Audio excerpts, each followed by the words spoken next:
अब इसके बाद मेरी जान, अब मैंने आपको बात समझाई। मैं आज आपको सीज ऑफ हुनैन एंड ताइफ पढ़ा रहा हूँ। सीज ऑफ हुनैन एंड ताइफ, अभी हम देखेंगे कि भाई ये सीज ऑफ हुनैन अलग है, ताइफ अलग है। मतलब इसमें दो एरियास आ रहे हैं, एक हुनैन आ रहा है और एक ताइफ आ रहा है। अब हम मुसलमान मक्का को कैप्चर कर चुके हैं। 8 AH के अंदर मक्का जो है वो कैप्चर हो चुका है। 8 AH में मक्का जब कैप्चर हो चुका है, मक्का के अंदर हमने आइडल्स तोड़े हैं। कितने आइडल्स हमने तोड़े हैं? 360 आइडल्स हमने तोड़े हैं। अब हमने 360 आइडल्स तोड़ दिए हैं। ताइफ से लोग आपके पास, मैंने आपको बताया ताइफ मक्का के बहुत ज्यादा करीब है। और ताइफ के अंदर एक ट्राइब रहती है बनु सकीफ। वो ताइफ वालों को डेंजर क्या है, टेंशन क्या है? वो ताइफ वालों को बेटा टेंशन एक है कि ताइफ वाले डर रहे हैं कि अगला नंबर हमारा है। अब आप कुर्बानी के जानवर के सामने कुर्बानी के जानवर को काट दें, तो जो दूसरा जानवर होगा ना वो अलर्ट हो जाता है, वो मारना कूटना शुरू कर देता है, वो बिल्कुल एकदम फ्यूरियस हो जाता है, वो गुस्से के अंदर आ जाता है। उसको पता लग जाता है कि अगला नंबर हमारा है, अगला नंबर मेरा है। एक तो ताइफ को ये डर लग रहा है कि अगला नंबर मेरा है। दूसरा, मुसलमानों ने उनके आइडल्स को तोड़ा है, उनके आइडल्स को तोड़ा है, उनके बुतों को तोड़ा है। और जिन आइडल्स की वो वर्शिप करते हैं, उन आइडल्स को क्या किया? उन आइडल्स को तोड़ दिया। अब जब उनके आइडल्स को तोड़ दिया है तो भाई बनु सकीफ वालों को बहुत ज्यादा गुस्सा आ गया है, बनु सकीफ वाले बहुत ज्यादा फ्यूरियस हो गए हैं। अब जब ये बनु सकीफ वाले बहुत ज्यादा फ्यूरियस हो गए हैं, इन्होंने एक ट्राइब के साथ मिल गए। फ्यूरियस होने के बाद ये एक ट्राइब के साथ मिल गए। उस ट्राइब का नाम है बनु हवाजिन। क्या नाम है मेरे बच्चे? बनु हवाजिन। ये बनु हवाजिन और बनु सकीफ मुसलमान अभी भी मक्कातुल मुकर्रमा में ही हैं। लोग कहते हैं कि वो मदीनातुल मुनव्वरा से गए, भाई मदीनातुल मुनव्वरा से नहीं गए, मक्कातुल मुकर्रमा में ही है। नबी सल्लल्लाहु अलैहि वसल्लम, रसूलुल्लाह सल्लल्लाहु अलैहि वसल्लम। और वहां पे ताइफ के अंदर आर्मी रेजअप हो रही है। वो बनु हवाजिन बनु सकीफ आपस में मिलके कितने हजार की आर्मी रेजअप कर रहे हैं? 20,000 की। ये 20,000 की आर्मी रेजअप कर रहे हैं। और इनका लीडर कौन है? इनका लीडर है मालिक बिन औफ। कौन लीडर है मेरे बच्चे? मालिक बिन औफ। ये मालिक बिन औफ ने एक स्ट्रेटेजी निकाली है। इसने स्ट्रेटेजी क्या निकाली है कि इन्हें इसने बोला है, इस स्ट्रेटेजी में आप अपनी फैमिलीज को अपने साथ ले लो। आप फैमिलीज को अपने साथ लेने के बजाय, फैमिलीज के साथ देने के अलावा आप अपनी वेल्थ भी ले लो। क्या ले लो मेरे बच्चे? वेल्थ। आप अपनी फैमिलीज भी साथ ले लो, आप अपनी वेल्थ भी साथ ले लो। हम जब जाएंगे, हम अपनी फैमिलीज भी हम अपने साथ लेके जाएंगे, हम अपनी वेल्थ भी अपने साथ लेके जाएंगे। जितनी हमारी वेल्थ होगी हम साथ लेके चले जाएंगे। जितनी हमारी अब जो हमारी फैमिलीज है हम उसको भी साथ लेके चले जाएंगे, हम अपनी वेल्थ को भी साथ लेके चले जाएंगे। ताकि हम बैटल फील्ड को छोड़ के ना जा सकें, ताकि हम फैमिलीज और ये वेल्थ आपके पास जो है, ताकि हम बैटल फील्ड से भागे नहीं। हम कहाँ से ना भागे? बैटल फील्ड से। ताकि हम बैटलफील्ड से रन ना करें। हम बैटलफील्ड से क्या ना करें? रन।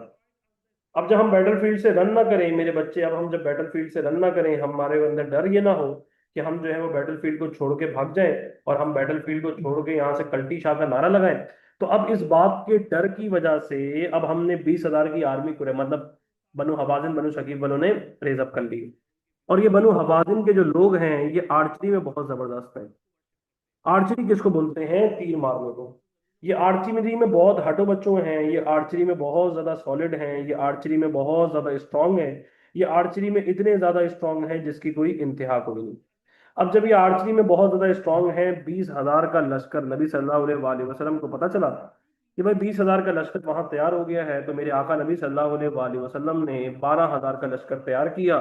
10,000 तो वही थे जो मुसलमान आए हुए थे, और 2,000 जो हैं जो मक्का से ऐड ऑन हो गए, ये अर्ली कन्वर्टर्स हो गए। कौन हो गए मेरे बच्चे? Early converters. अब जब ये 2,000 अर्ली कन्वर्टर्स हो गए मेरे बच्चे, ये 2,000 अर्ली कन्वर्टर्स हो गए हैं, 10,000 की हमारी आर्मी, मतलब हम 12,000 की आर्मी लेके जा रहे हैं, जिसमें 10,000 जो है, 10,000 जो है वो मक्का के हैं, 10,000 जो है वो मेरे बच्चे हमारे मुसलमान हैं, और 2,000 जो है वो अर्ली कन्वर्टर्स में से हैं। 20,000 की आर्मी जो है वो किसके मुकाबले लड़ रही है, किसके मद्दे मुकाबले हो रही है? 12,000 की आर्मी के। अब ये 12,000 की आर्मी को मेरे नबी सल्लल्लाहु अलैहि वसल्लम लेड कर रहे हैं।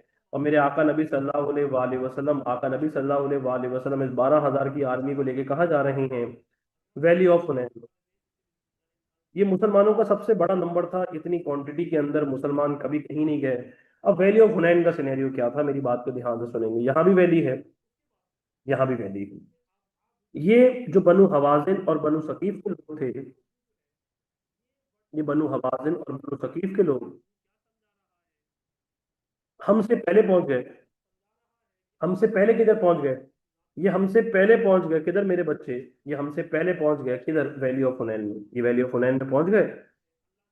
और ये वैली ऑफ हुनैन में पहुंचने के बाद वैली ऑफ हुनैन में बेटा इनके आर्चर्स छुप गए। कौन छुप गए मेरे बच्चे? आर्चर्स। और ये आर्चर्स में कोई हल्के फुल्के लोग भी नहीं थे, ये आर्चर्स में स्ट्रॉन्ग, मतलब आर्चरी में बहुत ज्यादा स्ट्रॉन्ग भी थे। अब जब इनके आर्चर्स वहां छुप गए हैं, इनके आर्चर्स वहां छुप गए हैं, और नबी सल्लल्लाहु अलैहि वसल्लम की मुसलमान आर्मी ने यहाँ से आना है, और प्रॉफिट सल्लल्लाहु अलैहि वसल्लम यहाँ बीच में से लीड कर रहे हैं, नबी सल्लल्लाहु अलैहि वसल्लम की आर्मी आ रही है, और प्रॉफिट सल्लल्लाहु अलैहि वसल्लम अपने एक खच्चर पे सवार हैं, खच्चर का नाम है दुलदुल। अब मेरे आका नबी सल्लल्लाहु अलैहि वसल्लम के साथ 12,000 की आर्मी, जो 2,000 अर्ली कन्वर्टर्स थे, उनका एक बोल बड़ा बोल जाते हैं। वो क्या बोलते हैं? वो ये बोलते हैं कि यार, ये हमसे 313 लड़ने आते थे, हमारे 1,000 को हिला के रख दिया करते थे। ये हमसे 1,000 लड़ने आते थे, 700 लड़ने आते थे, 3,000 लड़ने आते थे, हमें हिला के रख दिया करते थे। आज हम क्वांटिटी में कितने सारे हैं? आज हमारा 12,000 का लश्कर है। आज तो ये बनु सकीफ वालों का तो प्रैंक ही होता है ना, इनके साथ आपस में हंस रहे, मजाक उड़ा रहे हैं। आपस में हंस रहे, मजाक उड़ा रहे हैं कि ये बनु सकीफ वालों के साथ तो प्रैंक हो जाना है। अल्लाह को बड़ा बोल नहीं पसंद। एक बड़ा बोल इंसान को अर्श से फर्श पे लेकर आ सकता है। तभी गुरूर किस बात का, तकब्बुर किस बात का, मामला किस बात का, किस बात का मामला, किस बात का गुरूर, किस बात का तकब्बुर, किस बात की ईगो, किस बात का मामला। सर, नबी सल्लल्लाहु अलैहि वसल्लम अपने दुलदुल पे हैं, 12,000 की आर्मी है, वो यहाँ सारे खड़े हुए हैं। हमने यहाँ से पैसेज से वैली से बीच से गुजर के जाना है। यहाँ बनु हवाजिन बनु सकीफ के लोग हैं, और यहाँ कमांडर कितने हैं उनके? 20,000। और किसके कमांड के अंडर हैं? मालिक बिन औफ के कमांड के अंडर हैं। तो मालिक बिन औफ के कमांड के अंडर हैं। मालिक बिन औफ, जो अगर मिसाल के तौर पे वहां पे मालिक बिन औफ को एक लीडर कहता है कि यार, दो में से एक चीज ले जाओ, या तो अपनी वेल्थ ले जाओ या तो अपने बीवी बच्चे ले जाओ, तुम सारे मामला कर रहे हो। मगर मालिक बिन औफ कह रहा है भाई, डू और डाई सिचुएशन है, या तो कर जाएंगे या तो मर जाएंगे, और कोई मौका नहीं है, और कोई मामला कोई नहीं है। अगर मुसलमान हमारे ऊपर चढ़ाई कर दी तो हमारे लिए मुश्किल हो जाएगी। सही है भाई। ये 12,000 की आर्मी, फजर की नमाज के बाद, अभी हल्का हल्का अंधेरा था, हल्की हल्की रोशनी थी। फजर की नमाज के बाद जब ये आर्मी चलना शुरू हुई, आप जब ताइफ जाएंगे आप देखेंगे वहां मौसम बड़ा खूबसूरत होता है ताइफ के अंदर। अब ये आर्मी जब चलना शुरू हुई तो यहाँ से तीर आना शुरू हो गए। यहाँ से क्या आना शुरू हो गए? तीर। यहाँ से आर्चर्स आना शुरू हो गए। क्या आना शुरू हो गए? तीर। अब जब यहाँ से अल्लाह भला करे यहाँ पे तीर आना शुरू हो गए, जब तीर आना शुरू हुए तो अब क्या हुआ कि जो ये मुसलमान आर्मी आगे जा रही थी, ये पीछे आना शुरू हो गई। और जो यहाँ से आर्मी आगे जा रही है, वो उनको धक्का दे रही है कि भाई आप आगे जाइए। यहाँ मुसलमानों की जो आर्मी है वो बहुत ज्यादा गिचपिच हो गई। अब बहुत ज्यादा गिचपिच होने के अंदर जो सहाबी थे वो शहीद होना शुरू हुए। अब जब वो सहाबी शहीद होना शुरू हुए, यहाँ से वो बैटलफील्ड से लोग वापस भाग रहे हैं। आका नबी सल्लल्लाहु अलैहि वसल्लम अपने चचा अब्बास से कहते हैं, चचा अब्बास बिन अब्दुल मुत्तलिब, ऐ मेरे चचा, इनको वापस बुलाइए। किधर मेरी जान? बैटलफील्ड के अंदर। इनको वापस बुलाइए, मुसलमानों को कॉल कीजिए। किधर कॉल कीजिए? बैटलफील्ड के अंदर। और नबी सल्लल्लाहु अलैहि वसल्लम यहाँ अपनी ब्रेवरी शो करते हैं। प्रॉफिट सल्लल्लाहु अलैहि वसल्लम अपने दुलदुल पर सवार हैं, और नबी सल्लल्लाहु अलैहि वसल्लम अपनी ब्रेवरी शो करेंगे।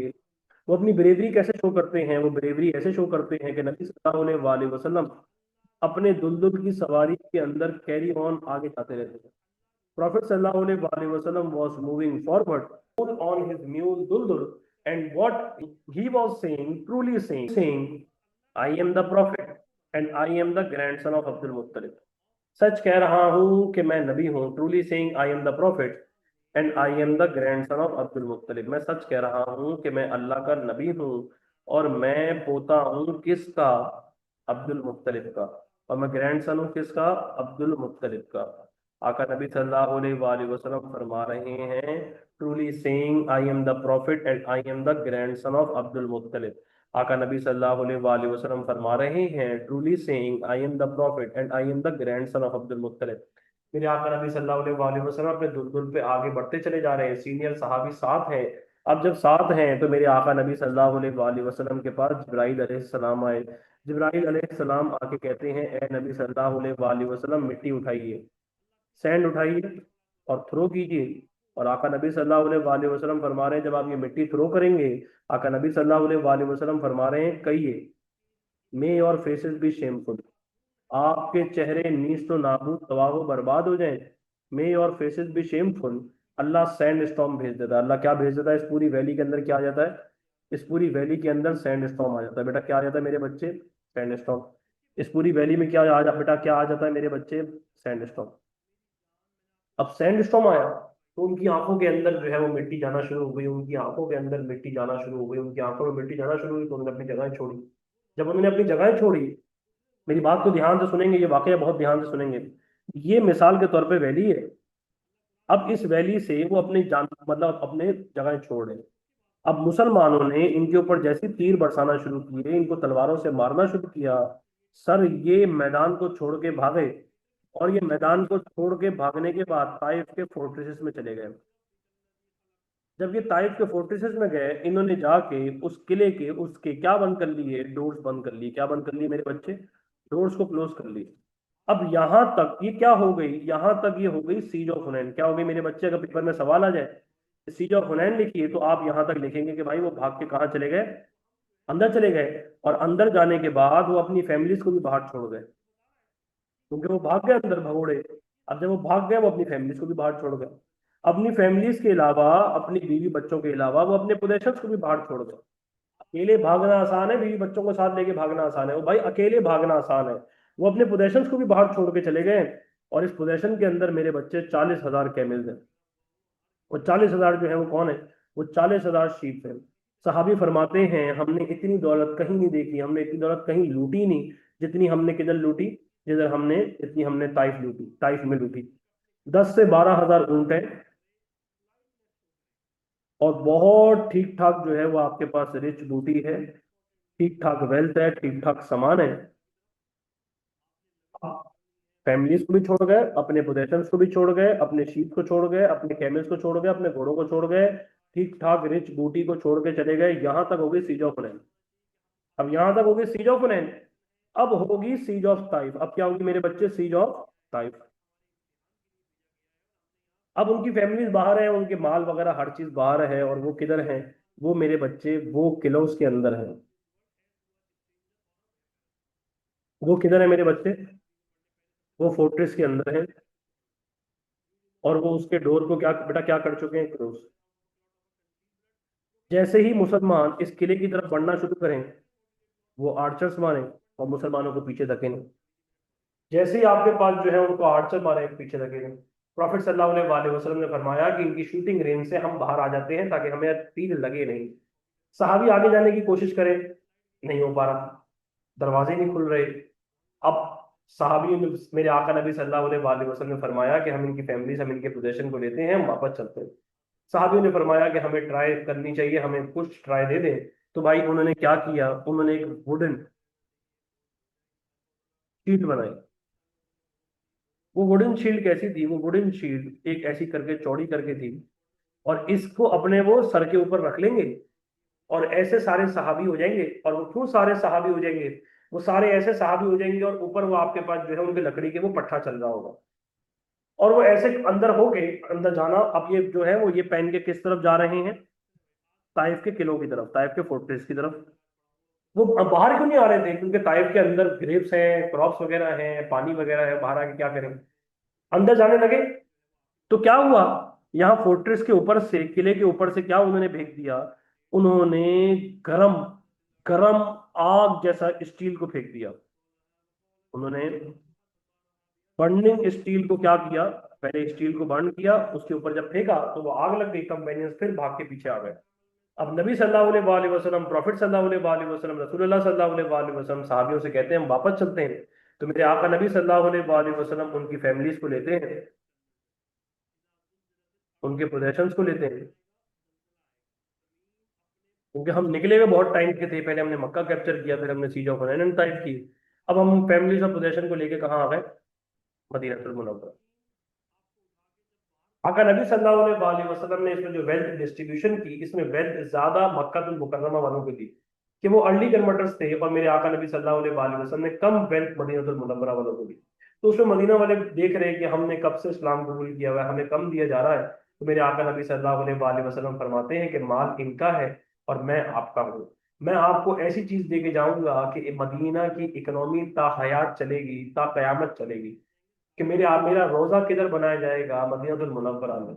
ये आका के रोजे की बरकत से ही है कि मदीनतुल मुनव्वरा, आप यकीन नहीं करेंगे। मैंने अपना ट्रेवल एजेंसी का भी काम खोला है, और उस मदीनतुल, आप यकीन करेंगे, मक्का का होटल 100 रियाल, 150 रियाल, 200 रियाल, 300 रियाल में मिल जाता है। मगर मदीना का होटल आपको स्टार्टिंग ही, आपको सारे होटल के अंदर भी रहेंगे तो 300 रियाल है। वहाँ होटल इतना एक्सपेंसिव है जिसकी कोई इंतहा कोई नहीं। एक्सपेंसिव क्यों होगा जब डिमांड होगी? तो इसका ये मतलब है कि लोग वहाँ पे बहुत ज्यादा क्वांटिटी के अंदर हैं। लोग मदीनतुल मुनव्वरा में जाके रहते हैं, पैसा खर्च करते हैं, माल खर्च करते हैं। तो भाई जो वहाँ के लोग हैं वो अमीर होंगे गरीब होंगे? वो तो अमीर होंगे ना खुद ब खुद। अब मेरे कोचिंग में कोई आया अभी तक, मिसाल के तौर फॉर एग्जाम्पल, नॉर्थ नाजाबाद की आवाम पढ़ने आती है सक्सेस में। अब मिसाल के तौर पर फॉर एग्जाम्पल, अगर डिफेंस या अभी डीएचए में मैं एक स्कूल में पढ़ाता हूँ, वहाँ के बच्चे मुझसे बड़ी मोहब्बत करते हैं, बड़ा इश्क करते हैं। तो अगर मिसाल के तौर पर फॉर एग्जाम्पल वहां से कोई सुरंग बना दी जाए ऐसी, जिसमें 10 मिनट के अंदर आप डिफेंस से नॉर्थ नाजाबाद पहुंच जाओ, तो आप यकीन करेंगे वो पूरा स्कूल मेरे पास यहाँ सक्सेस पे बैठा होगा। तो बात सारी क्या है कि भाई आज मदीनातुल मुनव्वरा को ऐसी चीज दी गई कि नबी सल्लल्लाहु अलैहि वसल्लम जैसी पूरी दुनिया में सबसे ज्यादा खूबसूरत हस्ती, वो मेरे आका नबी सल्लल्लाहु अलैहि वसल्लम है। वो उनसे कह रहे हैं कि मैं आपका हूँ और ये माल इनका है। वो क्या, वो खुश हो जाते हैं, वो मुस्कुरा उठते हैं मदीना वाले, क्योंकि मदीने वालों को डर लग रहा था कि शायद नबी सल्लल्लाहु अलैहि वसल्लम यहाँ रह ना जाए और वो यहाँ से मक्का ना चले जाए। तो मेरे आका नबी सल्लल्लाहु अलैहि वसल्लम ने एक वादा किया था सेकंड बैच ऑफ अकाबा में, कि मैं कभी मदीनातुल मुनव्वरा छोड़ के नहीं आऊंगा, मदीना ही मेरा अब शहर है। तो मेरे आका नबी सल्लल्लाहु अलैहि वसल्लम जब मदीना उनकी फैमिलीज को लेकर आते हैं, उनके पोजेशंस को लेकर आते हैं, तो वो डिवाइड कर देते हैं, और इनकी फैमिलीज को, इनके बच्चों को, इनकी औरतों को स्लेव बना दिया जाता है, और इनकी औरतों और बच्चों को स्लेव बना दिया जाता है। अब ताइफ वाले दिन गुजरे, दरवाजे दरवाजे खुल गए, देखा कि मुसलमान वापस चले गए। अब ताइफ वो शहर बन गया था जो मैन, मतलब ओनली मैन ही मैन था, औरतें थी नहीं। पूरे शहर में सिर्फ जो है वो अल्लाह भला करे लड़के ही लड़के घूम रहे हैं, ऐसा लग रहा है सिटी स्कूल है। ताइफ वाला आपके पास जो है वो सिर्फ लड़के ही लड़के, लड़के ही लड़के, लड़के ही लड़के, औरत कहीं है ही नहीं, औरत जात ही कोई नहीं है। अब पूरे ताइफ में ओनली मैन रह गए हैं, उनके बीवी बच्चे तो मुसलमान ले गए। अब जब ओनली मैन रह गए हैं और सारे मालिक बिन औफ को कह रहे हैं, यार तुमने हमारे साथ ये क्या कर दिया यार, तुम्हारे साथ मामला, हम तुम्हारे कहने पे अपने बीवी बच्चों को लेके चले गए। अब सिर्फ ओनली मैन रह गए पूरे ताइफ के अंदर, यार ये कोई बात अच्छी तो नहीं, हम तो तुम्हारे कहने पे लेके गए। अब ताइफ में जब ओनली मैन रह गए हैं, सिर्फ मर्द हजरात रह गए हैं, नो लेडीज नो बच्चे, तो ये ताइफ वालों को अपने जब बीवी बच्चे याद आते हैं, बनु हवाजिन बनु सकीफ के लोगों को, तो ये आपके बाद मेरे आका नबी सल्लल्लाहु अलैहि वसल्लम की बारगाह में पेश होते हैं। कहते हैं नबी सल्लल्लाहु अलैहि वसल्लम, आप हमारी फैमिलीज को भी लेकर आ गए थे और आप हमारे पोजेशन को भी लेकर आ गए, तो आप प्लीज हमारे इनको वापस कर दीजिए, इनको रिटर्न कर दीजिए। मेरे आका नबी सल्लल्लाहु अलैहि वसल्लम इनसे कहते हैं कि आप प्लीज किसी एक को चूज कर लीजिए, आप प्लीज किसी एक को चूज कर लीजिए, मैं, आप एक मांगेंगे मैं दे दूंगा, आप होते तो क्या चूज करते? बच्चा क्लास में कहता पोजेशन, अल्लाह अकबर।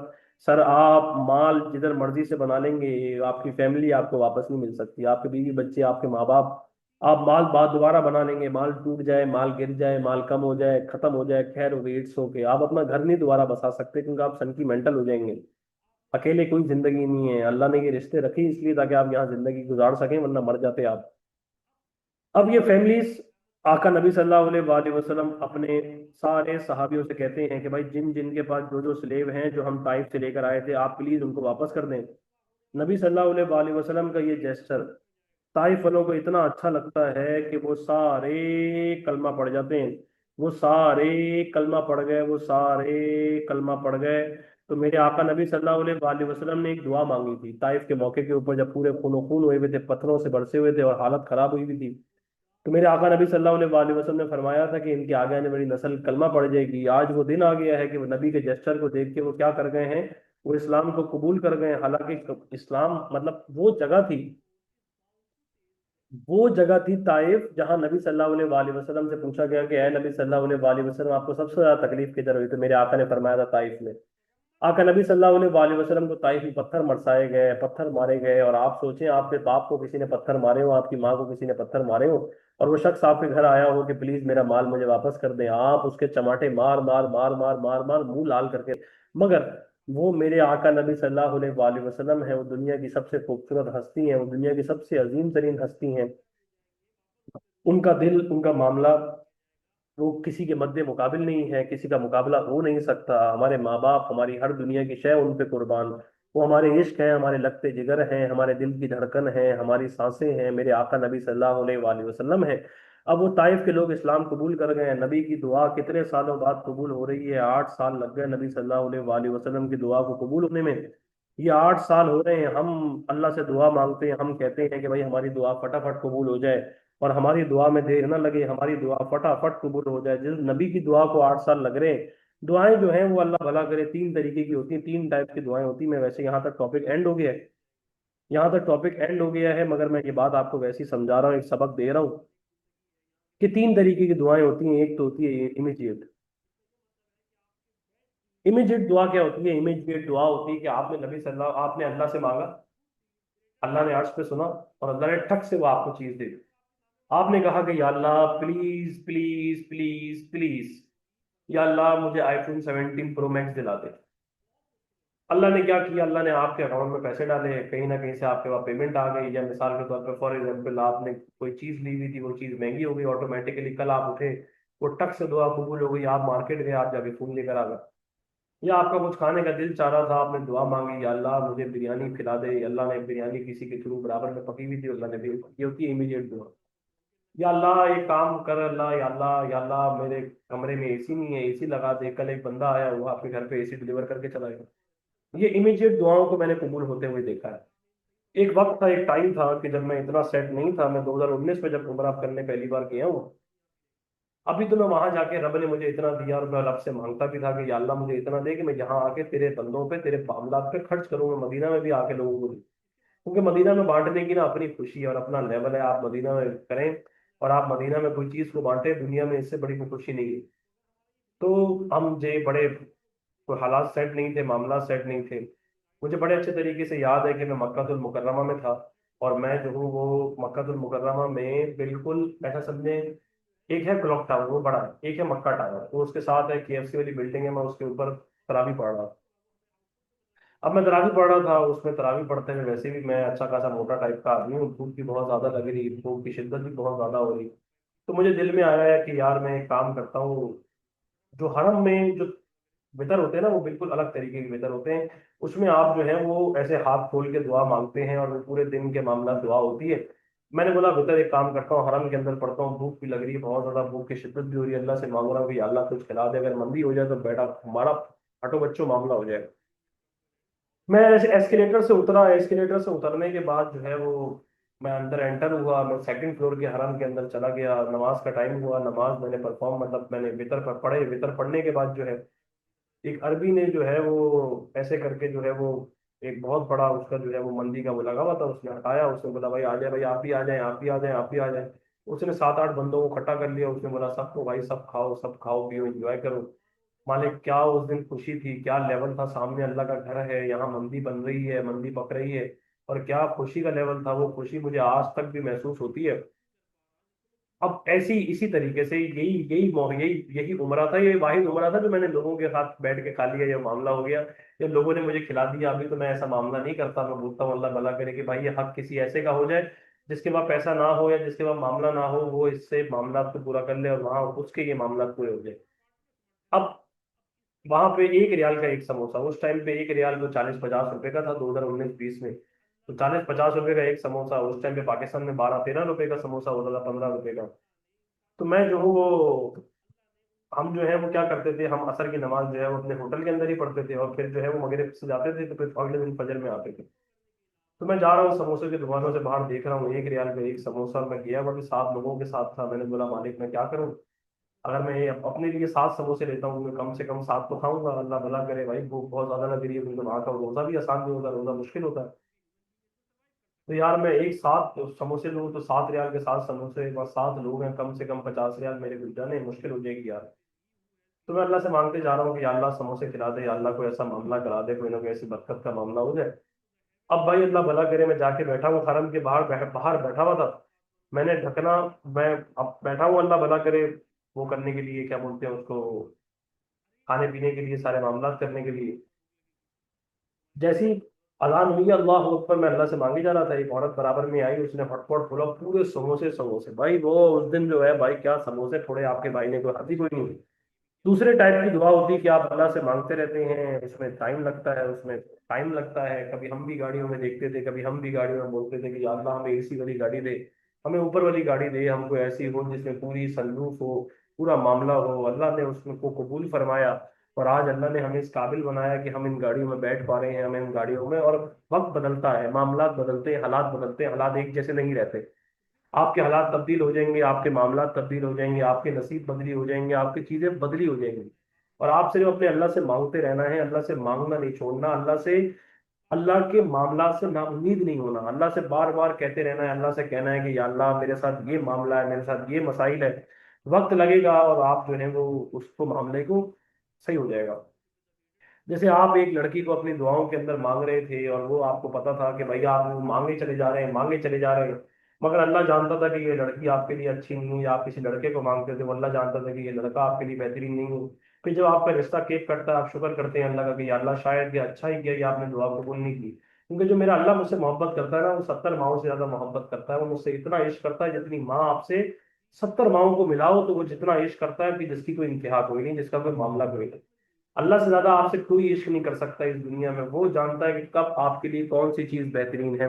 जैसे मैं ये बात समझता हूँ कि अल्लाह भला करे कि यार आज जो है वो जो मैं मामला जो हुआ, मैंने जो मांगा और वो मुझे राइट टाइम पे मिला, मुझे राइट मोमेंट पे मिला। मैं अपने जब पे जाता था अल्लाह से, खाने काबा के साथ लग के अल्लाह से मांगता रहता था कि अल्लाह मुझे 500 बच्चे पढ़ाने के लिए दे, 500 बच्चे पढ़ाने के लिए दे। आज मैं अल्हम्दुलिल्लाह 500 बच्चा पीएचडी इस्लामिक का पढ़ा रहा हूँ।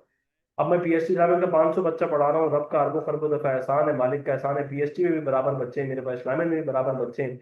मैं ये समझता हूँ कि अगर मैं तैयारी किए बगैर उस टाइम पे, जिस टाइम में मांग रहा था उस टाइम पे कबूल हो जाती तो मुश्किल हो जाती, मैं पढ़ाता कैसे। मुझे लेक्चर याद नहीं होते थे, मामला याद याद नहीं होते थे, मुश्किल होती है। अभी भी बहुत सारी बातें हैं, अभी बहुत सारी चीजें हैं। मैं तैयारी करके इस्लामिक की क्लास लेता हूँ, बड़ी मेहनत करता हूँ अपने इस्लामिक के लेक्चर के ऊपर। तो टाइम लगता है, वक्त लगता है, एक साथ फौरन कबूल नहीं होती। और एक दुआ जो यहाँ फौरन भी कबूल नहीं हुई, टाइम बाद भी कबूल नहीं हुई, वो कयामत के रोज मुसलमान की दुआ तो कबूल होगी। वो जन्नत के अंदर अल्लाह उसको मल्टीप्लाई करके आपको वापस देगा। आपने बोला या अल्लाह मेरी एक शादी करा दे, अल्लाह आपकी शादी नहीं हुई, अल्लाह आपको 70 हुरों से इंशाअल्लाह ताला आपको जन्नत के अंदर नवाजेगा, अल्लाह उसको मल्टीप्लाई कर देगा, अल्लाह आपको वो खुशियां देगा जिसकी कोई इंतहा कोई नहीं।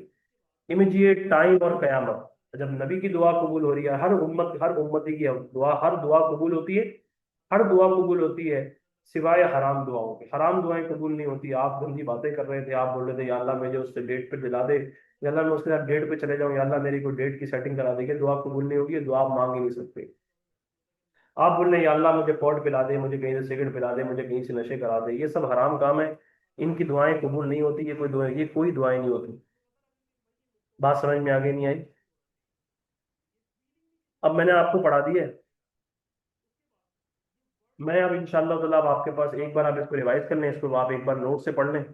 नोट से आप पढ़ लें, मैं आ रहा हूँ, फिर मैं आपको इसको पूछ रहा हूँ आपसे इंशाल्लाह ताला। आर्चरी वाली स्लाइड भाईजान के लिए, आर्चरी वाली स्लाइड के लिए मैं आ रहा हूँ, मैं फिर आपसे पूछ रहा हूँ, मैं ये रिकॉर्डिंग को रोक रहा हूँ।